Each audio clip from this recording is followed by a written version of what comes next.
ایک طرف 9 مئی کے واقعات کی تحقیقات کرنے کے لیے قائم کمیٹی JIT نے عمران خان کو طلب کر لیا تو دوسری طرف پنجاب میں الیکشن کیس کی سماعت ملتوی ہو گئی۔ ایسا لگ رہا ہے کہ یہ حکومت کسی بھی طرح الیکشن نہیں چاہتی اور ہر حال میں یہ معاملہ لٹکانا چاہتی ہے۔ اب تک سینکڑوں کی تعداد میں تحریک انصاف کے رہنما پارٹی چھوڑ کر نکل چکے ہیں، لیکن پھر بھی الیکشن نہ کرانا سمجھ سے بالاتر ہے۔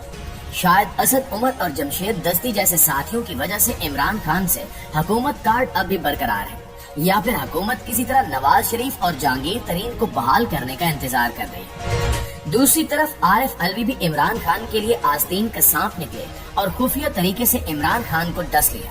یہ سب کیسے ہوا اور حکومت کیا منصوبہ بنا رہی ہے، آج کی اس ویڈیو میں ہم ساری داستان سنانے والے ہیں۔ دوستو، 9 مئی واقعات کی تحقیقات کے لیے پنجاب حکومت کی قائم کردہ JIT نے کور کمانڈر ہاؤس اور عسکری ٹاور میں جلاؤ گھراؤ کے معاملے پر سابق وزیراعظم عمران خان کو طلب کر لیا ہے۔ پولیس کے مطابق DIG کامران عادل کی سربراہی میں بننے والی JIT نے عمران خان کو کل 4 بجے طلب کیا ہے۔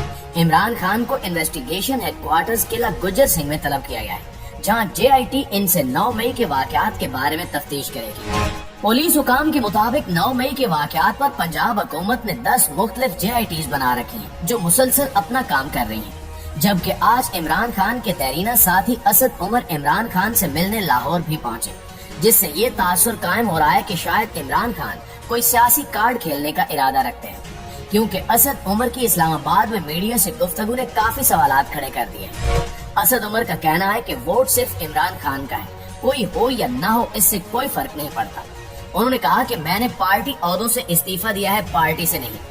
ایک سوال پر ان کا کہنا تھا کہ میں نے پارٹی سے ایسی کنارہ کشی کی ہے کہ صبح سے تیسری عدالت میں پیش ہو رہا ہوں، یعنی وہ اب بھی عمران خان کے ساتھ ہیں اور کسی بھی صورت الگ نہیں ہو رہی۔ لاہور کے دورے میں عمران خان سے ملاقات کے امکان کے سوال پر ان کا کہنا تھا کہ جی شاید ممکن ہے کہ ان سے ملاقات ہو جائے۔ PTI کے پوائنٹ آف نو ریٹرن پر پہنچنے سے متعلق سوال کو ٹالتے ہوئے ان کا کہنا تھا کہ اس پر کسی دن آرام سے تفصیلی بات کریں گے۔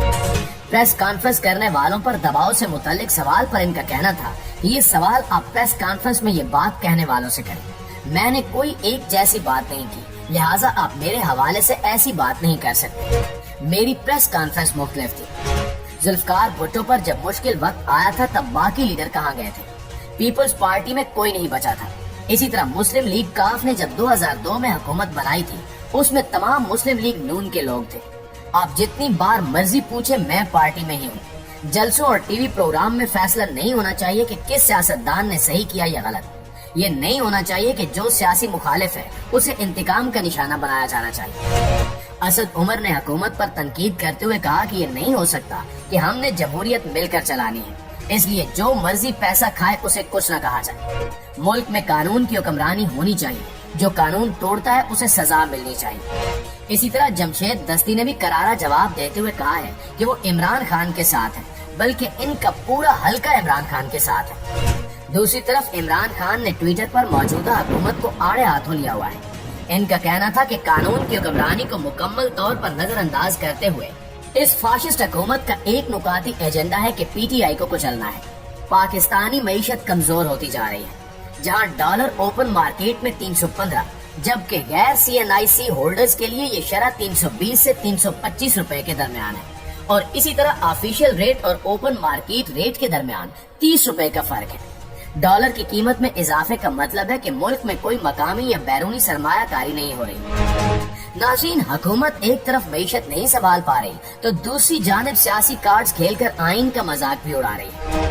کل سپریم کورٹ میں پنجاب میں 14 مئی کو انتخابات سے متعلق الیکشن کمیشن کی طرف سے دائر کی جانے والی نظرثانی کی درخواست کی سماعت ہو رہی تھی، لیکن عدالتی فیصلوں پر نظرثانی کے نئے قانون کے نفاذ کے بعد یہ سماعت 1 جون تک ملتوی کر دی گئی۔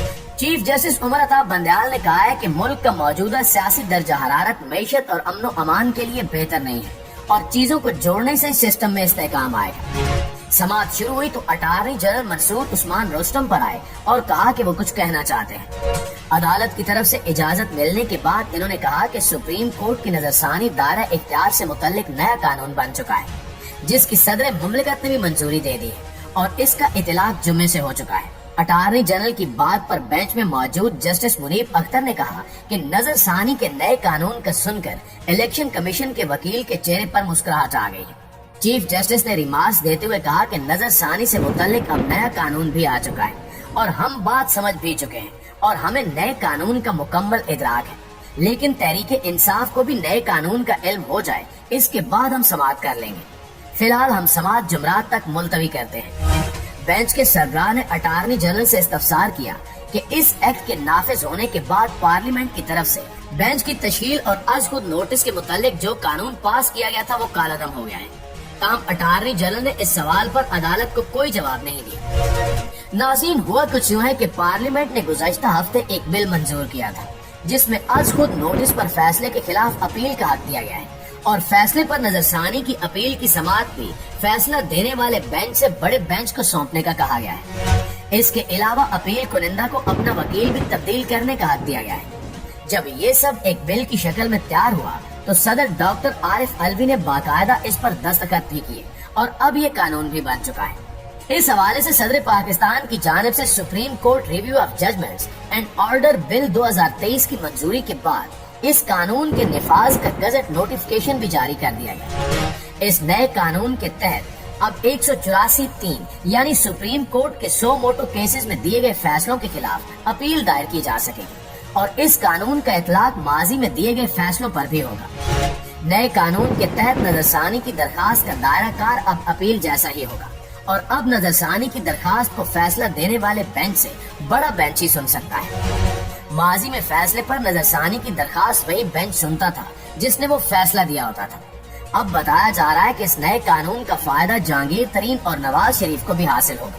اب یہ دونوں اپنے خلاف آئے فیصلے پر اپیل دائر کر سکیں گے اور یوں ان کی نااہلی بھی ختم ہو سکے گی.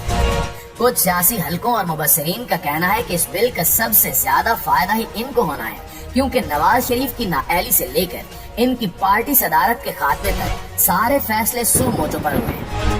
اسی طرح جہانگیر ترین کی نااہلی بھی اسی قانون کے تحت ہوئی ہے. اب نواز شریف اور جہانگیر ترین کو اپیل کا حق مل گیا ہے اور جب یہ اپیل کریں گے تو ان کی نااہلی ختم ہو جائے گی اور یہ پھر سے بحال ہو جائے گی. یوں دونوں ایک بار پھر سے الیکشن لڑیں گے اور پھر سے وہی سرکس شروع ہو جائے گا. یہ رہا ہمارا قانون اور یہ رہا ہمارا آئین. سیاستدانوں نے آئین و قانون کا ایسا مذاق بنایا ہوا ہے کہ جب دل چاہا تبدیل کر دیتے ہیں اور جب چاہیں اپنی مرضی کے مطابق تشریح کر دیتے ہیں. یہاں قانون صرف غریب اور کمزور کے لیے اجل ہے جبکہ اشرافیہ کے لیے یہ محض ایک کاغذ کا ٹکڑا ہے. جی تو معزز دوستو، آخر میں ہماری بس اتنی سی دعا ہے کہ جو بھی ہو وطن عزیز پاکستان اور پاکستانی عوام کے حق میں بہتر سے بہتر ہو. آمین ثم آمین.